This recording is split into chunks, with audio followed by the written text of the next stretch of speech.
Good morning, students. Let us continue with geography lesson number 6, manufacturing industries.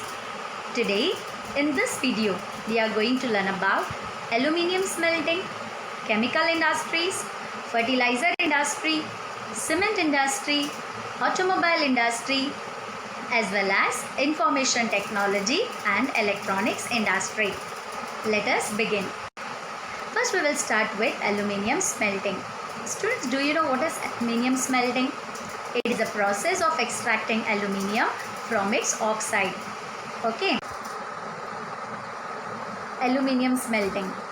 It is the second most important metallurgical industry in India. Now, what do you mean by metallurgical industry? Metallurgical industry is concerned with the extraction, refining, alloying and fabrication of metals. Okay. Bauxite is the basic raw material of this industry, which is a very bulky, dark reddish colored rock. Okay. Aluminium is light, resistant to corrosion. It doesn't rust. A good conductor of heat. Malleable. Now what is malleable?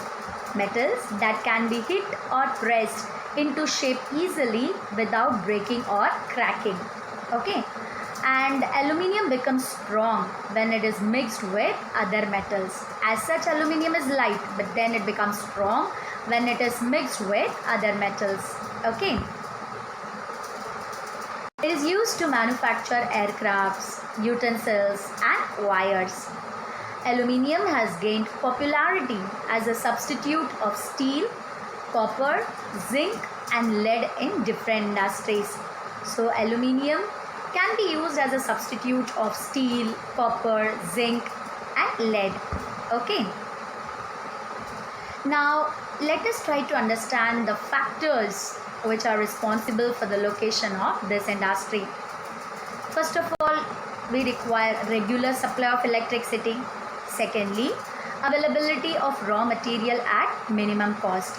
So these two are the prime factors, okay, which are responsible for the location of this industry. I hope it is clear. In India, aluminium smelting plants are located in, let us see, Uttar Pradesh, West Bengal, Odisha, Chhattisgarh, Tamil Nadu, Kerala and Maharashtra. Okay. Now let us talk about chemical industry. In India, the chemical industry is fast growing and diversifying in nature. It comprises both large and small scale manufacturing units. Students, earlier we have learnt about large scale industries and small scale industries, right? Investments are huge for large scale industries and the investments required is less for small scale industries.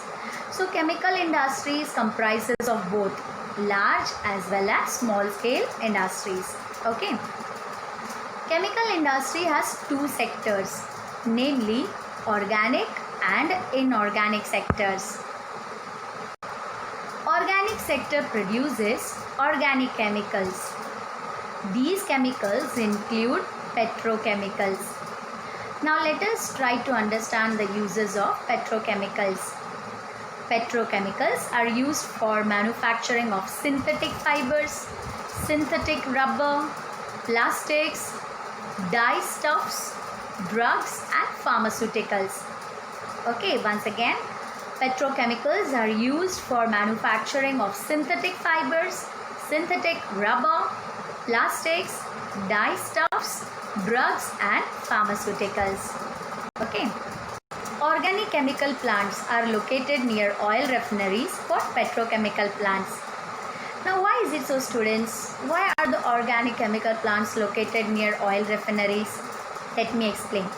The organic chemical industries get their raw materials from byproducts of mineral oil, which is processed and refined at oil refineries. And this is the reason why organic chemical plants are located near oil refineries. Okay, I hope it is clear. Inorganic sector produces inorganic chemicals. These chemicals include sulfuric acid, which is used to manufacture fertilizers, synthetic fibers, plastics, adhesives, paints, dyestuffs, nitric acid, alkalis, soda ash, which is used to make glass, soaps and detergents paper, and caustic soda. Here in this image, you can see the uses of sulfuric acid. It is used to manufacture paints, fertilizers, fibers and dyes, soaps and detergents, chemicals and plastics, etc. Okay. Here you can see the uses of soda ash.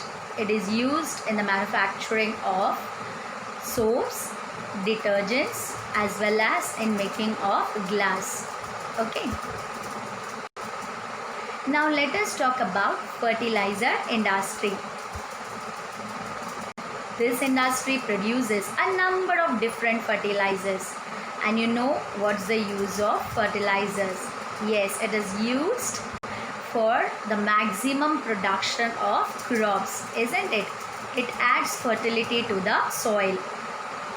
These fertilizers include nitrogenous fertilizers, mainly urea, phosphatic fertilizers and diammonium phosphate, that is DAP.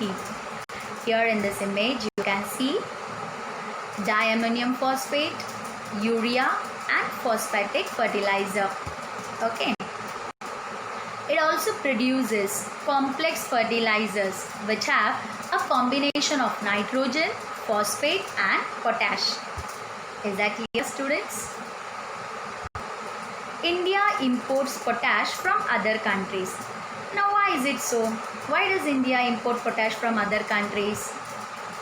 Because the country does not have any resource of commercially usable potash or potassium compounds in any form.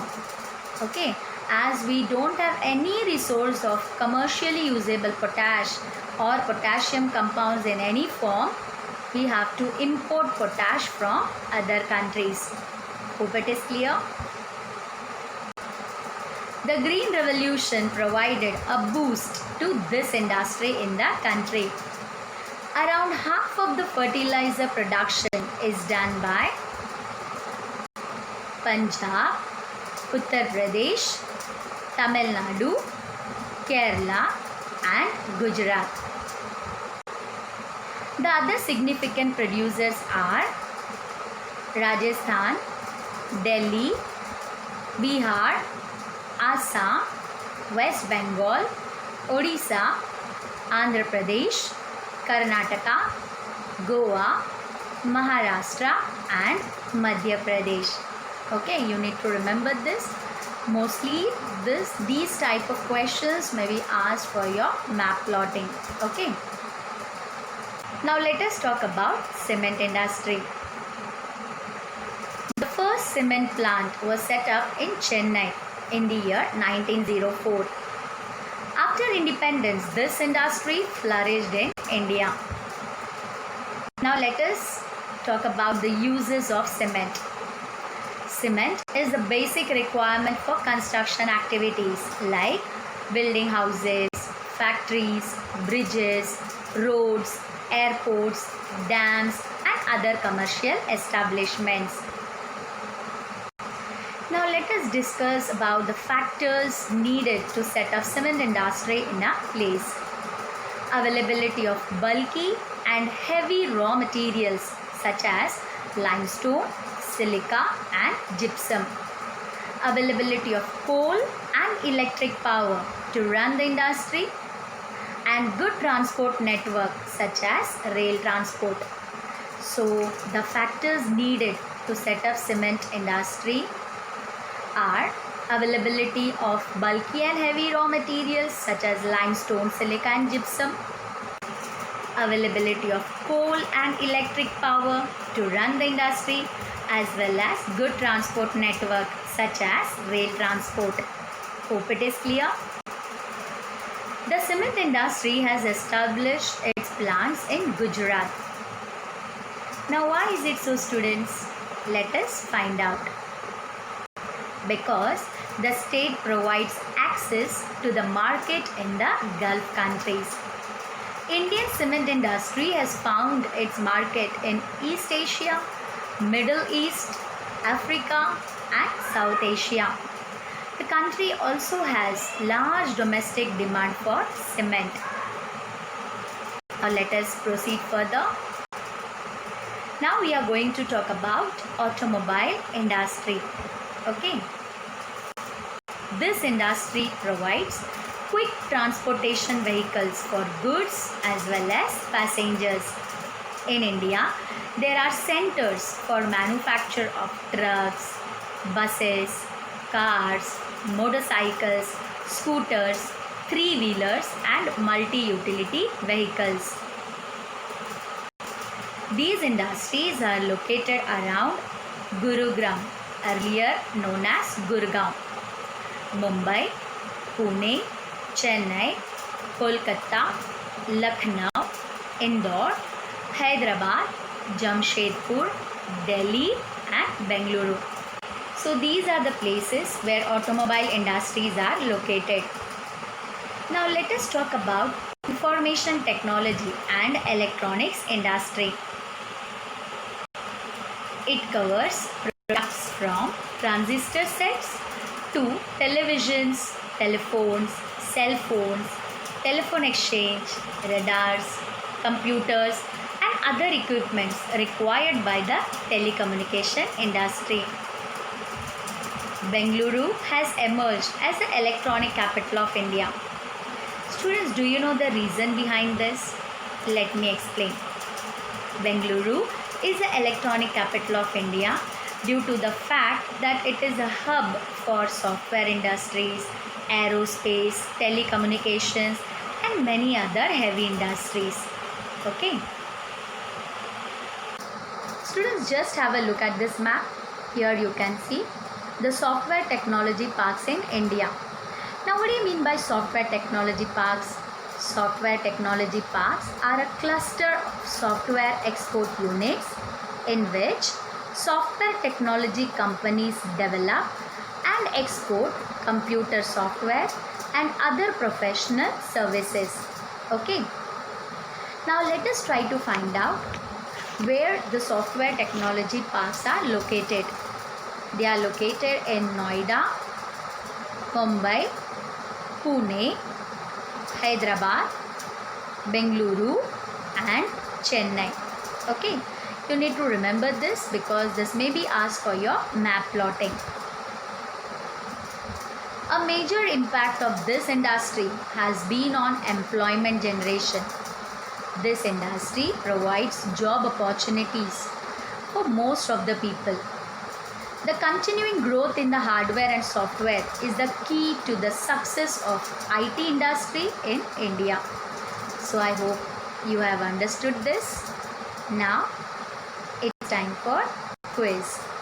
I hope you all are ready for the quiz. Question number 1. Which one of the following industries manufactures telephones, computer, etc.? Option A, steel. Option B, aluminium. Option C, electronic. Option D, cotton textile. Yes, which is the correct answer? Once again, I will read out the question for you. Which one of the following industries manufacture telephones, computer, etc.? Option A, steel. Option B, aluminium.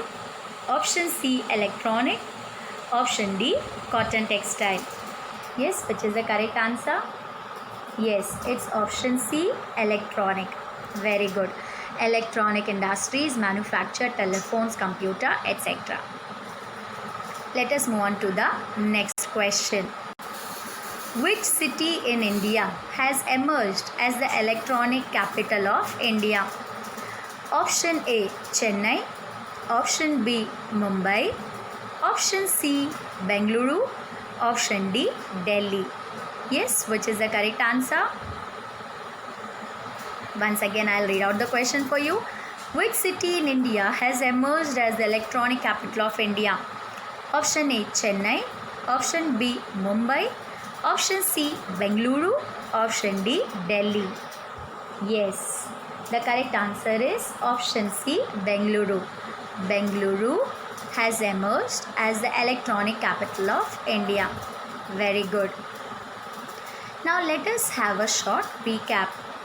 Today in this video, we have learnt about aluminium smelting, chemical industries, fertilizer industry, cement industry, automobile industry, as well as information technology and electronics industry.